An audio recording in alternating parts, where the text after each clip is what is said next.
everybody. Welcome to Charita's Easy Kitchen. It's Sunday night and we are making another soup tonight. This one is got an Indian flair made with curry. If you've never cooked with curry before, curry is a mix of spices, a blend of spices that is very popular in Indian culture. And cumin, coriander, red pepper or some type of pepper. Those are some of the spices that are in there. So it can be spicy, can be heat, but different curries have different amounts of heat, and you can measure your heat level by adding more or less of the spice. So we are going to try this soup. This was a recipe that I found. I lost my recipe. I left it over here. Excuse me.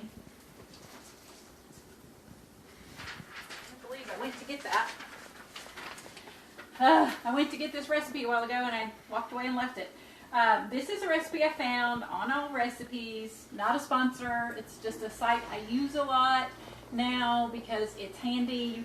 You can search by ingredients that you have, so depending on what you're hungry for or what you have in your pantry, you can find things that way. So I went there and found this, it's called Tim Perry's Soup, curry cauliflower broccoli soup. And I'm going to tell you, you can find the recipe, but I'm not following it exactly as I do because I wanted to make this a vegetarian dish tonight. So instead of chicken broth, which it calls for, I used vegetable broth, but I used the same amount. And I'm just leaving out it calls for chicken bouillon. I'm just leaving that out. We'll add a little extra salt and pepper if we need it for the flavor after we put the curry in. But so that's a couple of things that I've changed, and I'll tell you a couple of others as we go along. But for right now, what I have in here is a whole head of cauliflower and 2 broccoli crowns that I just put into the water with 1 32-ounce carton of vegetable broth. And that has been sitting here also along with 1 chopped onion. And I also added some chopped up carrots just for color and for flavor. A little extra nutrition, never hurts. This is going to be a really high fiber soup. But the white cauliflower doesn't have a lot to add as far as nutrition goes. Broccoli's good, but I threw in just a few carrots to make me feel better about it.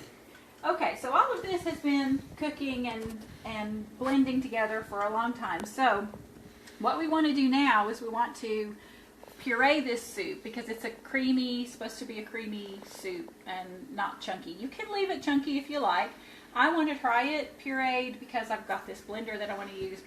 And also it will go better with tomorrow night's soup, which we're going to use this as a base for. And I'll talk to you about that here in a little bit. But I'm going to start on this while we're talking.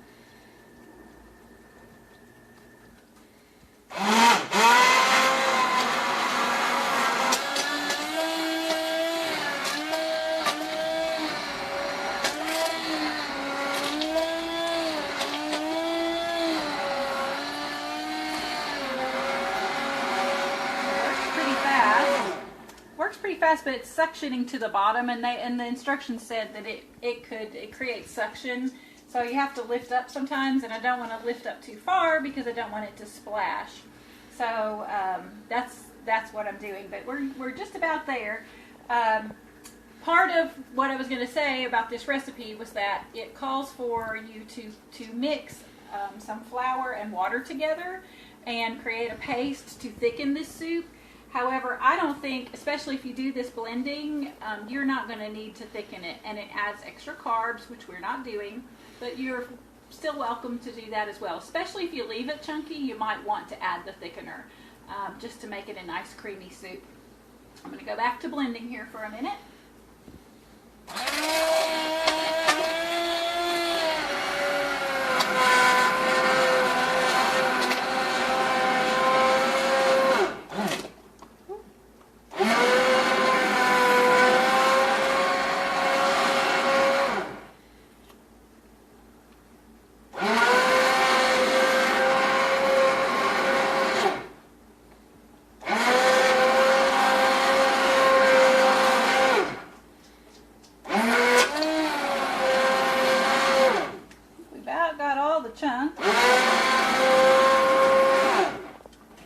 pretty much.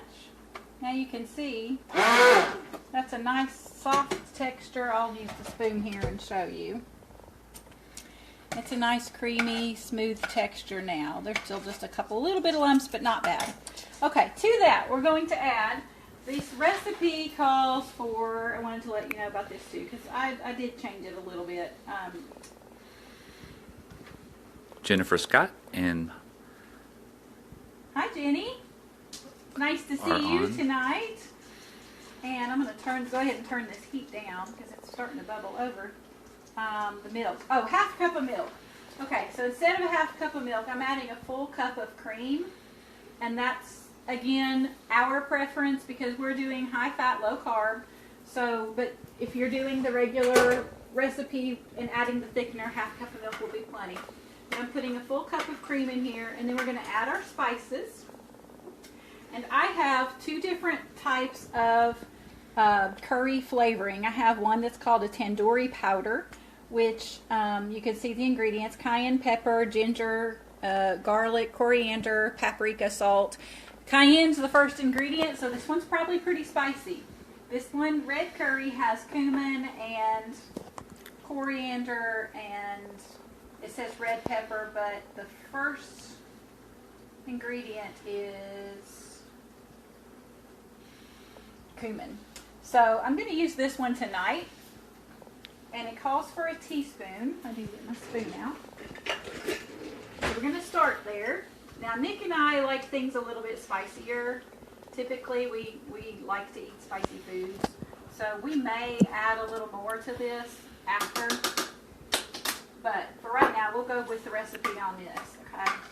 And this red curry powder that I have does not contain salt.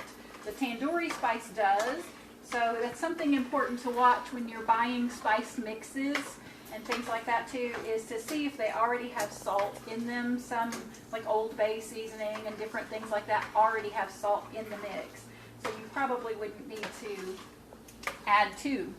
However, we're going to taste this and just see. It's got enough salt.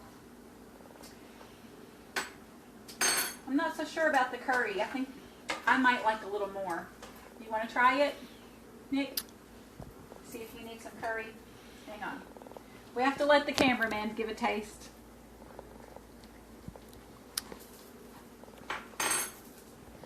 Does it need more? Beck said you shouldn't shake the camera. sorry. Just talk. Yeah, so it needs a little more. All right, we're going to add a little more curry. We like ours to be a little spicy. And we're used to eating Indian food. We eat out at Indian. We haven't in a while now, but we have been known to eat Indian food quite often, and it's usually very spicy. So in comparison, this is very, very mild. Okay, so that I don't need to add salt and pepper. I think it's got plenty of the saltiness. But what I wanted to talk to you about, because I'm probably not going to video this tomorrow night, I'm going to take the leftover soup, and you see that made a pretty good sized pot. So we'll have, it's just Nick and I, so we're going to have leftovers tomorrow. So tomorrow night, I'm going to turn this into a Thai basil soup. And I'm going to add to this probably about a half a can of this coconut milk, which has 1 carb. Coconut milk can be used for a lot of things. You can add it to coffee and things, but this is unsweetened coconut milk.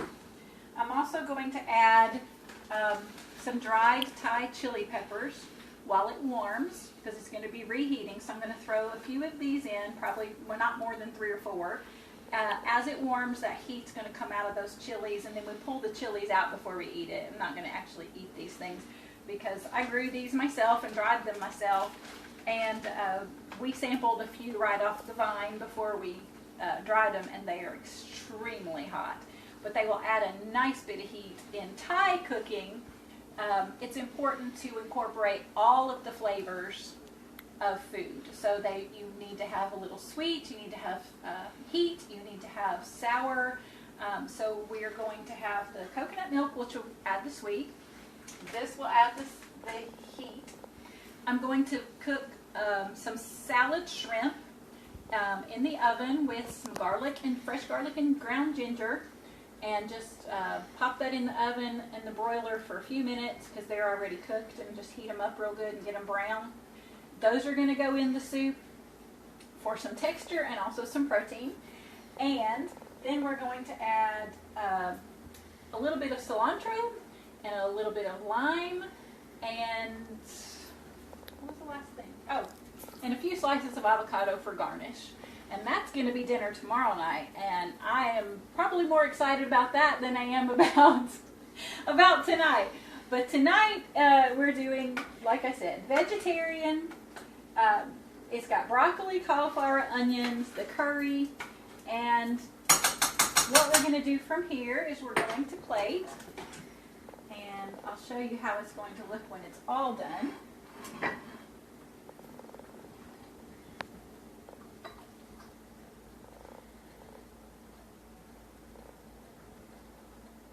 Got our pretty plate here. I'm going to pop that toaster down. Okay. And then just for presentation's sake, I would not normally do this if it was us. I'd just leave a few chunks in the soup probably. But for presentation's sake, and I'm going to just slop it everywhere. I steamed a little bit of broccoli and cauliflower as well. I'll get a paper towel. And just left a few chunks to add to the soup. Actually, I had one in my pocket. I was ready. And then you can see our dessert on the side already. We're having some dark chocolate with some berries for dessert with our meal. And that was my incentive to Nick to go meatless tonight. Oh my goodness, I totally forgot. I was also adding, that was what I forgot. The recipe on all recipes calls for you to add 2 cups of cheddar cheese. Now, if any of you have ever eaten Indian food, they never use cheddar cheese. I have never seen cheddar cheese in an Indian restaurant. They do, however, use an Indian cheese called paneer, which is an Indian cottage cheese. Now, I looked at the grocery store that I went to. I've actually been to 2 grocery stores this weekend. I couldn't find any paneer. I didn't make it to the Asian market or the international market. I'm sure I could get it there. But paneer is just an Indian form of cottage cheese. So I'm adding some cottage cheese to this as well. That's going to give us a little bit of protein, a little boost of protein to our meal, and also add some richness and thickness to it. You can put that in ahead of time and blend it with it if you'd like, but I kind of like the fact that it's going to have a little texture with the cheese chunks. Also, if you don't have an immersion blender, you can use a food processor. Just be very careful because you're working with hot liquids and hot ingredients. I would not recommend a blender because it creates too much foam and bubbles. But if that's all you have and you really want to create the creamy soup, you can do that. You'll just have a little more foamy soup. So we are about to sit down and eat. I know this hasn't been a very long video. I'm trying not to make the lives too long just because I know everybody's busy. You all have lives. And maybe you're going to go cook some soup after this. If you do decide to try this, you can use the recipe just as it is. You can use my version. You can use your own and let me know what you did to make it different, unique, or delicious. Dreama is on. Hey, Dreama. How are you? Nice to see everybody tonight. We were just getting ready to sign off, so I really hate that that we missed you too much, but it's all good, and I will have pictures tomorrow night of the Thai soup. I'm adding a little basil to that too. I think I left that part out, but we're adding some basil. So it's going to have lots and lots of layers of flavor tomorrow night with the shrimp and everything, and I'm super excited about that. So I will get lots of pictures, and let me know if you try this and what you think about it. Have a good night.